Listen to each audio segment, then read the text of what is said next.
एक बार किसी बात पर अकबर बीरबल से नाराज हो गए और उन्होंने बीरबल को राज्य छोड़कर कहीं दूर चले जाने का आदेश दे दिया। बीरबल ने अकबर के आदेश का पालन किया और राज्य छोड़कर चले गए।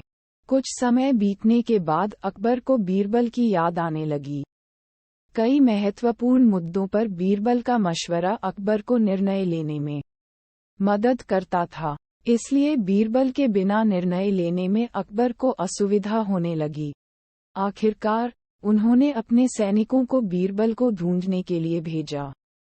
सैनिकों के कई गांव में बीरबल को ढूंढने का प्रयास किया, लेकिन बीरबल नहीं मिले। कई जगहों पर पूछताछ करने के बाद भी बीरबल का पता ठिकाना नहीं मिल सका और अकबर के पास सैनिक बैरंग लौट आए। अकबर किसी भी सूरत में बीरबल को वापस लाना चाहते थे। इसके लिए उन्होंने एक युक्ति सोची। सैनिकों के माध्यम से उन्होंने अपने राज्य के सभी गांवों के मुखियाओं को संदेश भिजवाया। संदेश इस प्रकार था: 1 माह के भीतर एक घड़े बुद्धि भरकर उस घड़े के साथ दरबार में उपस्थित हो। ऐसा न कर पाने की स्थिति में बुद्धि की जगह घड़े में हीरे जवाहरात भरकर देना होगा। अकबर का ये संदेश सैनिकों द्वारा गांव-गांव में प्रसारित किया गया। एक गांव में बीरबल भेष बदलकर एक किसान के खेत पर काम किया करते थे। जब उस गांव ने मुखिया को अकबर का ये संदेश मिला, तो वो चिंतित हो उठा। उसने गांव के लोगों की सभा बुलाई। बीरबल भी उस सभा में उपस्थित हुआ। गांव के मुखिया ने अकबर का संदेश गांव वालों को दिया, तो सभी सोच में पड़ गए। तब बीरबल ने मुखिया से आग्रह किया, महाशय, आप मुझे एक घड़ा दे दें। मैं उसे इन महीने के अंत तक उसे बुद्धि से भर दूंगा।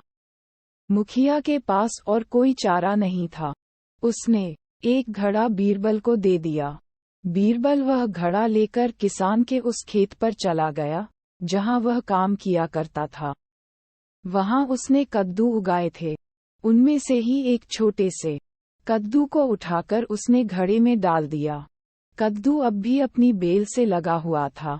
बीरबल उस कद्दू को नियमित रूप से खाद पानी देने लगा और उसकी अच्छी तरह से देखभाल करने लगा, जिससे धीरे धीरे कद्दू बढ़ने लगा।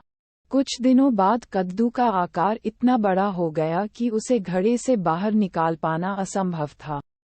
कुछ और दिन बीतने के बाद जब कद्दू का आकार घड़े के आकार जितना बड़ा हो गया, तब बीरबल ने उसे उसकी बेल से काटकर अलग किया।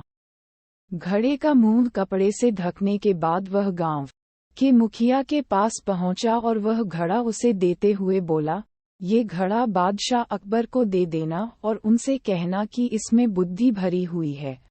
उसे बिना काटे और इस घड़े को बिना फोड़े उसे निकाल लीजिए। मुखिया बादशाह अकबर के दरबार पहुंचा और उसने अकबर को घड़ा सौंपते हुए वैसा ही कहा, जैसा बीरबल ने उसे कहने के लिए बोला था।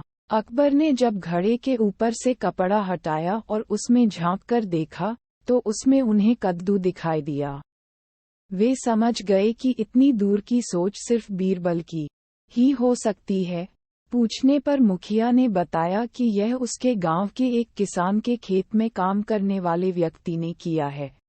अकबर जान चुके थे कि वो व्यक्ति और कोई नहीं बल्कि बीरबल है। वे तुरंत मुखिया के गांव गए।